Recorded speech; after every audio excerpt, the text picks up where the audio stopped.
स्नेहा का सपना था कि उसे कोई बहुत ज्यादा समझदार और स्मार्ट पढ़ा लिखा लड़का मिले। लेकिन कहते हैं ना, जो भाग्य में होता है होता वही है। देख, मैं साफ कह रही हूँ, लड़की के बाप के पास भर भर के पैसा है।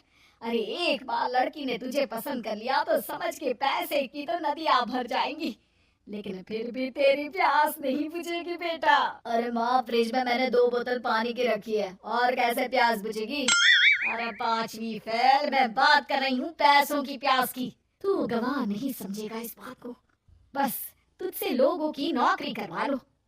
वो क्या है ना आशीष की माँ, वो सीधा है, और जिसे तू लोगों की नौकरी बोल रही है ना, वो आशीष का प्यार है अपने लोगों के लिए, जिनसे वो प्यार करता है या जिनसे जुड़ा हुआ है वो। अरे जमाना नहीं रहा वो। अरे आज की डेट में तो ना बेटा माँ का है, ना ही पति पत्नी का। कैसी बात कर रही है माँ? चाहे दुनिया यहाँ की वहाँ क्यों ना हो जाए, मैं आपके बिना नहीं रह सकता, ना ही मैं आपको कभी धोखा दे सकता हूँ। अरे हाँ, ठीक है ठीक है।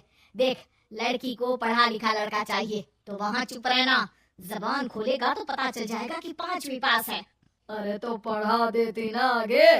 माना सौतेली माँ हो, लेकिन दहेज की लालच तो अपने बेटे जैसी ही रख रही हो।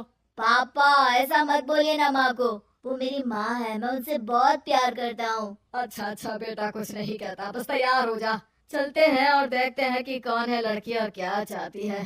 सभी मिलकर लड़की देखने जाते हैं, जहाँ स्नेहा आशीष को देखकर ही इम्प्रेस हो जाती है। वाह, कितना हैंडसम है, काश इससे मेरी शादी हो जाती, लेकिन पता नहीं कितना पढ़ा लिखा है। स्नेहा, लड़का बहुत अच्छा है, बेचारे की माँ दूसरी है, लेकिन देख रही है ना, हीरा भी इतना चमकीला नहीं होगा जितना कि ये।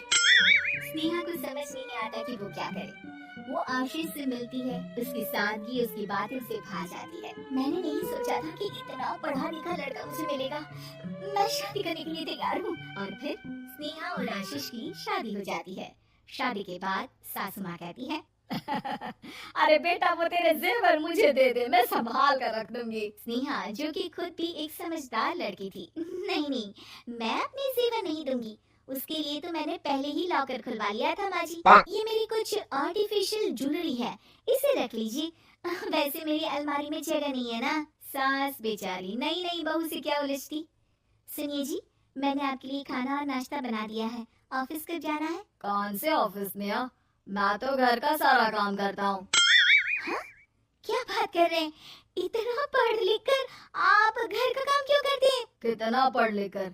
मैंने तो सिर्फ 5वीं तक पढ़ाई की है। तभी वहाँ सास आ जाती है। अरे 5वीं तक भी पढ़ लिया तो समझो मेरी कृपा से, वरना तो जो इसके लक्षण थे ना, क्या बताना। अच्छा आशीष, जरा बाहर जा और भाग कर टूथपेस्ट लेकर आ, सुबह से मंजन नहीं किया। और हाँ, फिर जाकर दुकान की सफाई कर देना, तेरा छोटा भाई दुकान पर जाने को तैयार हो रहा है। स्नेहा ये सब सुनकर हैरान रह जाती है। वो सोचती है कि आखिर उससे क्या गलती हो गई जो उसके साथ ऐसा हुआ। आशीष स्नेहा के पास जाता है। सुनो, तुमको तो मैंने पहली मुलाकात में ही बताया था कि। स्नेहा आशीष की बात ही नहीं सुनना चाहती है।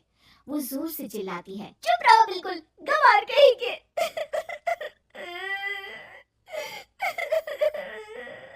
कितना बड़ा धोखा हो गया मेरे साथ, अब मैं इस घर में नहीं रह सकती। प्लीज ऐसी बात मत करो, मेरी पत्नी हो तुम, जैसे बोलोगी मैं वैसा करूँगा। मैं कोशिश करूँगा बाहर जाकर कोई काम ढूंढ लूँ, पर प्लीज मत जाओ। चुप रहो गंवार कहीं के, मैं तुम्हारे जैसी की बीवी हो ही नहीं सकती। आशीष स्नेहा को लाख समझाने की कोशिश करता है, लेकिन वो अपने मायके चली जाती है। माँ चलिए ना, स्नेहा को मना कर लेकर आते हैं। अरे जाओ, मनाने जाए मेरी जूती, इतना घमंड जैसे कलेक्टर हो कहीं की महारानी। अरे मैं तो तुझे कहूंगी कि तू भी भूल जा, हमने नहीं भगाया, खुद ही तो गई है। माँ वो बीवी है मेरी, मैं प्यार करता हूँ उससे, मैं जा रहा हूँ उसे लेने। वहीं स्नेहा के घर पर, माँ वो तो कुछ काम ही नहीं करता, घर का नौकर है, 5वीं पास। मैं नहीं रह सकती ऐसे आदमी के साथ माँ। बेटा वो लड़का बहुत अच्छा है, उसकी तारीफ मैंने हर किसी से सुनी है। तेरा पति है, अब तक एक गलत माँ के साथ रह रहा था, तू संवारेगी तो संवर जाएगा। तभी वहाँ आशीष आ जाता है। मुझे माफ कर दो स्नेहा, पर प्लीज मुझे छोड़कर मत जाओ। मेरी माँ के जाने के बाद मुझे तुम्ही से सारी उम्मीद है, तुम जैसा कहोगी मैं करूँगा, पर प्लीज मेरे साथ रहो। सबके समझाने बुझाने के बाद स्नेहा आशीष के साथ घर आ जाती है। आ गई महारानी।